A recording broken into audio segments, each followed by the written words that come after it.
नमस्कार बंधुरा केमन आছেন সবাই। Welcome to my channel cooking with আনু। অনু রান্নাঘরে আপনাদের স্বাগত। আজকে আমরা দেখব রুই মাছের কালিয়া রেসিপি। আমরা তো বাড়িতে সচরাচর কাতলা মাছের কালিয়া খেয়ে থাকি।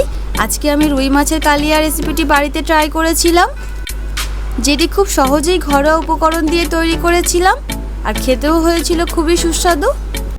এই ভিডিওটি সম্পূর্ণ দেখার পর যে কেউ খুব সহজেই এই রেসিপিটি বানাতে পারবেন। চলুন আর দেরি না করে দেখে নেওয়া যাক সম্পূর্ণ রেসিপিটি। তার আগে এই চ্যানেলে যদি আপনি নতুন হয়ে থাকেন চ্যানেলটিকে সাবস্ক্রাইব করবেন আর পাশে থাকা বেল আইকনটি প্রেস করতে অবশ্যই ভুলবেন না, যাতে যে কোনো নতুন ভিডিও নোটিফিকেশান আপনি সবার আগে পেতে পারেন। এই রেসিপিটি বানানোর জন্য আমি এখানে 8 পিস মতো রুই মাছ নিয়েছি। মাছগুলোকে প্রথমে পরিমাণ মতো নুন আর হলুদ মাখিয়ে ম্যারিনেট করে নেব। তারপর একটি কড়াই নেব, কড়াইতে পরিমাণ মতো তেল দেব। তেল গরম হয়ে গেলে মাছগুলোকে গোল্ডেন ব্রাউন কালার করে ফ্রাই করে নেব। তারপর কড়াইতে 2 চামচ মতো তেল দেব। তেল গরম হয়ে গেলে ফোড়নের জন্য দেব 2টো শুকনো লঙ্কা, 2টো এলাচ, 2টো লবঙ্গ আর 1 টুকরো দারচিনি। এগুলো থেকে একটু ভাজা ভাজা গন্ধ ছাড়লে এখানে অ্যাড করে দেব একটা মিডিয়াম সাইজের কুচানো পেঁয়াজ আর সাথে 2টো কুচানো কাঁচা লঙ্কা। পেঁয়াজটা একটু ভাজা ভাজা হয়ে গেলে এখানে অ্যাড করে দেব একটা মিডিয়াম সাইজের টমেটো কুচি। পেঁয়াজ টমেটোটা একটু ভাজা ভাজা হয়ে গেলে এখানে অ্যাড করে দেব 1/2 চামচ আদা বাটা, 1/2 চামচ রসুন বাটা। এগুলোকে ভালোভাবে মিক্স করে নেব।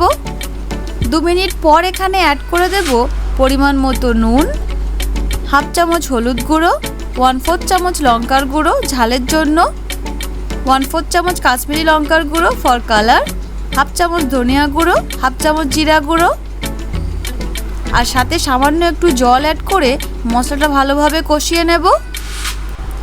মশলাটা ভালোভাবে কষানো হয়ে গেলে অর্থাৎ 5 মিনিট পর মশলা থেকে যখন তেলটা সেপারেট হয়ে যাবে তখন এখানে অ্যাড করে দেব কাজু চারমগজ পেস্ট। আমি আগে থেকেই 6 পিস কাজু আর 2 চামচ চারমগজ ভিজিয়ে রেখে পেস্ট করে নিয়েছিলাম আর সাথে দিয়ে দেব পরিমাণ মতো জল। এভাবেই গ্রেভিটা 2 মিনিটের মতো রান্না করে নেব। 2 মিনিট পর এখানে অ্যাড করে দেব ভেজে রাখা রুই মাছগুলো। মাছগুলো অ্যাড করার পর এটি আরও 5 মিনিটের মতো রান্না করে নেব। 5 মিনিট পর উপর থেকে ধনিয়া পাতা কুচি আর গরম মশলা গুঁড়ো ছড়িয়ে নামিয়ে নেব। Now it is ready to serve. এটি গরম ভাতের সাথে খেতে খুবই ভালো লাগে, রুটি কিংবা পরোটার সাথে খেতে মন্দ লাগে না।